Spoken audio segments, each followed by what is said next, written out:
Fred Comfort. November 25, 2025. We're going to Iloilo. Together with Dionido, Tatard, and Belgrades, and Brad. At sa puntong ito, sinuot na natin yung pangmalakasan natin na mask dahil matutulog tayo, baka makita tayo ng mga kasama natin na nakanganga. Ganon lang yung technique. Pag matulog ka, magmaskara ka para hindi makita o mapicturan na nakanganga ka. At syempre, para hindi kainin ng mahabang oras itong vlog natin, matik i-fast forward na natin ang video na yan para mas madali-dali ba, para hindi magdugay-dugay at para hindi madugayan yung mga viewers natin sa papanood sa ating mga videos. At sa puntong ito, hindi tayo nagkamali at nabidyohan nga tayo ng kasama natin. Ayan, buti na lang at suot natin itong mask natin na napakaangas. Hindi tayo nakita na nakanganga at tulo yung ating laway. Salamat sa mask na ito at baka magustuhan nyo ang mask na ito, mag-order kayo. Andyan ilalagay ko sa comment section. At sa puntong ito ay palabas na kami, papunta na kami nito sa Iloilo Port. Kinakausap ko dito si Idol Brad. Sabi ko, lalabas na tayo nito. Idol Brad. At ayun, hindi niya siguro naintindihan kung ano yung sinabi ko. Kaya sabi niya, wow. Kaya sabi ko, hay na lang. Kaya nilipat ko na lang yung video dito sa kabila. At tapos, ayan. Touchdown, Iloilo.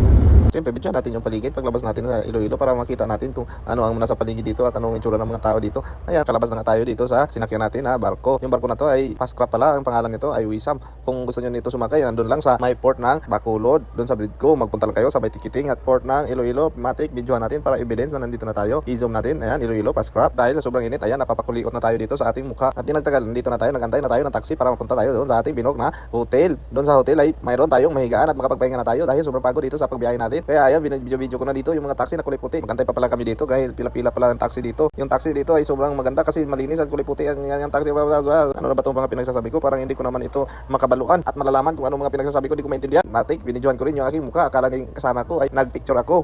Kaya ayun, nagkaway-kaway siya. Sabi ko picture, nag-post naman siya. At sa wakas, nandito na kami sa loob ng taxi. Sa sobrang tagal ng aming pag-aantay, sa wakas, nakasakay din kami sa taxi. At syempre, dahil vlogger tayo, dapat meron tayong discount. Kausapin natin itong taxi driver para makadiscount tayo. Dahil vlogger tayo. So, ngayon, nakasakay na kami sa taxi, guys. Kasama namin dito sa driver, si Kuya.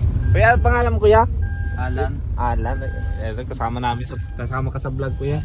Siyempre, Matik, matatawa tayo niyan kasi loko-loko lang natin ito video natin. At andito na nga tayo, dumating na tayo sa ating tutirahan at andito tayo matutulog. Sa wakas at makakahiga rin tayo sa kama at makapagpahinga tayo. Shoutout sa mga kasama ko na napakapugi at napakaangas at mga gwapo at ang ganda ng mga gupit. Ayan, ito nga pala yung titirahan natin, Ungban Pension So, House. ngayon, dumating na kami sa may Ungban Pension House. Ayan kami, yung mga kasama ko. Si Brad talaga, idol ko, Brad. At pagkatapos namin i-confirm yung aming booking doon na nag-reserve kami ng kwarto namin. Matik, mag-video na tayo dito kasi nandito na tayo sa kwarto nila. Sobrang ganda at sobrang linis, napakalambot ng mga higaan nila. At syempre, makakapagpahinga na rin tayo sa wakas. Pagdating natin dito, meron pa mga pula, mga sabon pa na nakalatag na dito sa ating mga higaan. At yun lamang para sa video na ito. At huwag niyo kalimutan mag-like at subscribe. Thank you very much for watching. Bye.